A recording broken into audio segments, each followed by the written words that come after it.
अस्सलाम वालेकुम व्यूअर, कैसे हैं आप? उम्मीद है सब खैरियत से होंगे। हम भी बाहर घूमने के लिए आए हुए हैं, सोचा शाम हो रही है कहीं घूम आए।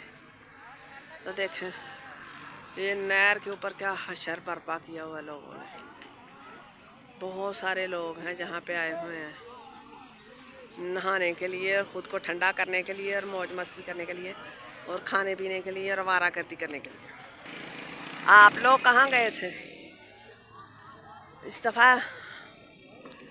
जो है ना बहुत गर्मी पड़ रही है, सारे पिछले रिकॉर्ड टूट गए हैं। तो बेचारे लोग घरों से निकल आते हैं शाम को, छुट्टियां भी हैं और गर्मी भी बहुत है, निकल आते हैं और फिर नहा के बेदल होकर घर चल जाते हैं।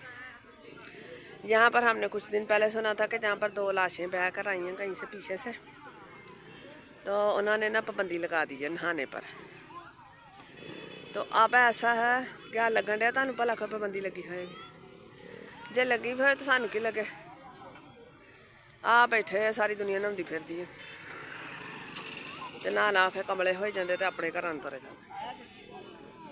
बेचारे कौन सी सैरो तफरी करे, कहाँ जाए, कोई तफरी का सामान नहीं है। तो ये खेल का छोटा सा मैदान है जहाँ पर कुछ लड़के जो है खेलते हैं या कबड्डी शबड्डी करते हैं। बस हमारी जो कौम के नौजवान हैं ना, इनके पास कुछ करने के लिए नहीं है जिससे उन्हें अच्छा लगे।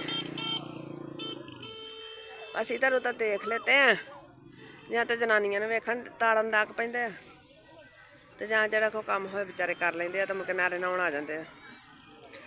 अल्लाह अल्लाह तो खैर सल्ला। बाकी ये वाला सामान भी जो है ना सैर तफरी का अच्छा है। थोड़ा ज़रा घर से निकल कर माहौल बदल जाता है तो अच्छा लगता है। बाकी ये है कि जो औरतों की जगह है इनको अलग होना चाहिए, मर्दों की को अलग होना चाहिए। छावां पै गई तो हुण लोग रक्षियां ते चढ़ चढ़ के अपने अपने घर चले। कुछ लोग निकल चले आ, कुछ लोग हजे अज अपनी बुढ़ियां तो न्याणियां ठंडियां करन डे भी ठंडे ठंडे रहन साडे नाल ते मिठे मिठे बोलन। और ये हमारा लड़का नहा नहा का पागल हो रहा है कि आज आए हुए हैं तो अज आए तो अज ही नहा लिए सारे महीने का, फिर जो किते आवांगे फिर नहा लांगे। फिलहाल नहा के ठंडे हो के खुश हो के घर जाइए। वैसे एक गल तो साड़ी कौम दी ठीक है, ज़रा जिन्नी परेशान थोड़ी देर वास्ते हुंदी है फिर थोड़े नॉर्मल हो जाते हैं। जो जंग का माहौल सीगा तो कसम ना को घरों निकलता नहीं सी हुंदा। साडे एरिए वाले थे काफ़ी लोग ना पहले शुरू के दिनों में परेशान होए सी ते फिर उस तो बाद नॉर्मल हो गए, फिर बाज़ार भी खुल गए सी, सारा कुछ हो गया सी ते लोग फिर इन्ने ज़्यादा परेशान नहीं सीगे। फिर उन्हें लाइट कर लिया इस गल नूं कि भाई जे है जिंदगी है तो नहीं तो ना सही, छड्डो परां, मरना अज भी है भलके भी है।